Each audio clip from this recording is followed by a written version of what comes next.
ان کے ساتھ کیا کیا گیا، کیسے قربانیاں دی،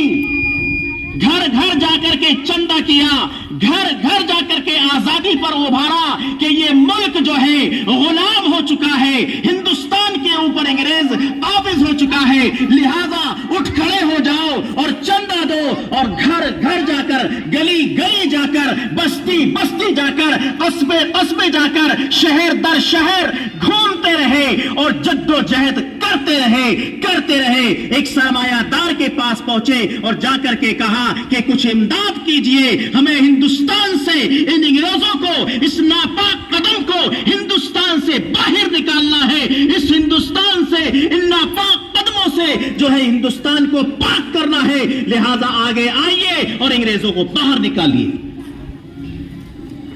ایک سرمایہ دار کے پاس پہنچے، کہنے لگے لائیے، ہمیں لائیے، چندہ دیجئے ہندوستان کی خاطر۔ انہوں نے جو ہے اس وقت کے اعتبار سے 1 لاکھ روپے دیے اور ایک اپنا بیٹا ان کے سامنے پیش کیا کہ میرے لیے خوش نصیبی ہوگی، یہ میرے لیے خوش نصیبی ہوگی، میرے لیے سعادت مند ہوگی، ایک بیٹا اگر ہندوستان کی آزادی کے لیے، انگریزوں کو بھگانے کے لیے اگر یہ میرا بیٹا قربان ہوتا ہے، یہ میرے لیے سعادت کی بات ہے۔ کہ کوئی معمولی بات نہیں تھی ہندوستان کو آزاد کرانا۔ میرے بچوں، میرے عزیز بچوں، سنو، یہ ہمارے ملک کے آزادی کے لیے ہمارے اکابرین کی قربانیاں ہیں۔ اور اس کے بعد کیا ہوا؟ اس کے بعد یہ ہوا کہ مولانا شاہ عبد العزیز رحمت اللہ علیہ، ان کے جو ہے جائیداد کو ضبط کر لیا گیا۔ میرے محترم دوستو، مولانا شاہ عبد العزیز رحمت اللہ علیہ کی جائیداد کو ضبط کر لیا گیا، ان کو زہر دے دیا گیا، وہ حتیٰ کہ وہ نابینا ہو گئے، یہاں تک کہ ان کا انتقال ہو گیا۔ اور یہ سلسلہ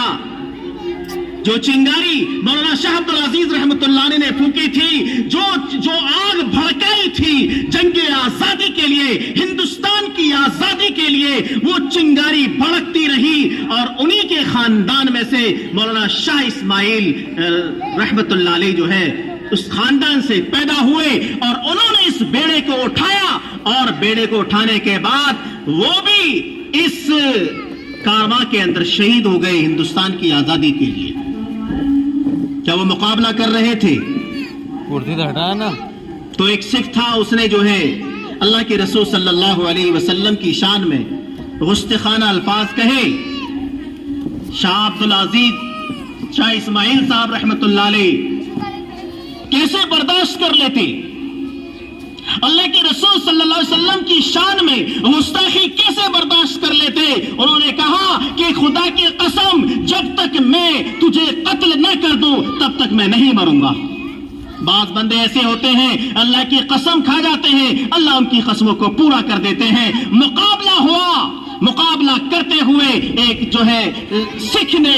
تلوار اٹھائی اور سر تن سے جدا کر دیا، لیکن وہ بدن حرکت میں آ چکا تھا، اور وہ جس سکھ نے اللہ کے رسول صلی اللہ علیہ وسلم کی شان میں گستاخی کی تھی، وہ بدن اس کے پیچھے دوڑ رہا ہے، وہ ڈر رہا ہے، کانپ رہا ہے، ایک گھٹے کے اندر نیچے گرا اور اس کے خنجر جو ہے پیٹ کے اندر پیوست کر دیا۔